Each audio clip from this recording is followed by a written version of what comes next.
중국 우한에서 귀국하게 되는 교민들, 충남 아산과 충북 진천에 각각 분산 격리됩니다. 임시 생활 장소로 지정된 곳에선 반발 속에 집회와 시위가 이어지고 있습니다. 현장들 차례로 연결해서 지금 상황 다시 한번 알아보도록 하겠습니다. 이문석 기자.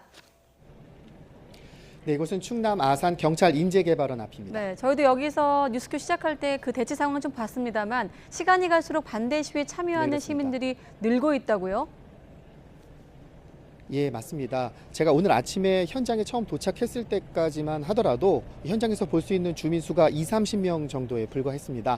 하지만 시간이 지나면서 점점 사람들이 늘어나서 현재는 집회에 참가한 사람들이 200명을 넘어선 모습입니다.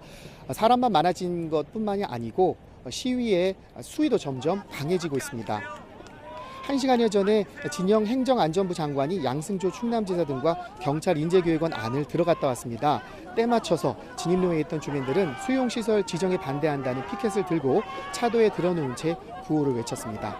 결국 경찰이 투입해 한 명 한 명 끌어냈고 다행히 부상자는 발생하지 않았습니다.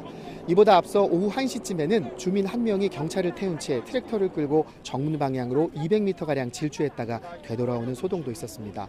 경찰은 12개 중대 800여 명을 투입해서 주민들이 도로에 들어오는 것을 통제하고 있습니다.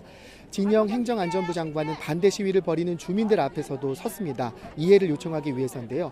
귀국을 희망한 교민 수가 많아졌고 이를 수용할 만한 능력을 갖춘 곳을 찾은 것일 뿐 정치 논리는 전혀 없었다고 강조했습니다. 하지만 조금 전 화면으로 보신 것처럼 일부 흥분한 주민들이 진영 장관 일행을 향해서 달걀을 던지는 등 반발이 심화되고 있다는 것을 확인할 수 있었습니다.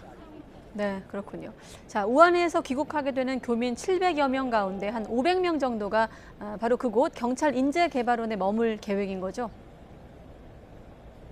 네, 그렇습니다. 증상이 없는 교민에 한해 520명 정도가 이곳 경찰 인재개발원에 머물 예정입니다.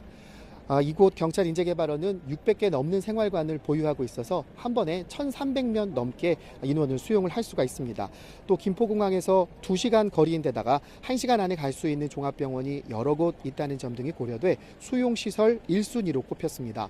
이곳에 머물 우리 교민들 가운데 아산 시민은 60명, 충남도민은 모두 141명이 포함된 것으로 파악됐습니다.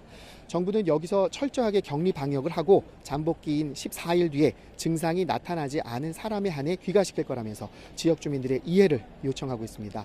오늘 진영 장관과 함께 인재개발원을 둘러본 양승조 충남도지사는 여기에 수용될 교민들은 증상이 없는 분들이라며 안전을 보장하기 위해 본인이 2주간 현장 근처에 머물면서 생활하겠다고 말했습니다. 하지만 집회 참가자들이 계속해서 늘고 있는 상황이어서 반발이 사그라질지는 좀 더 지켜봐야 할 것으로 보입니다.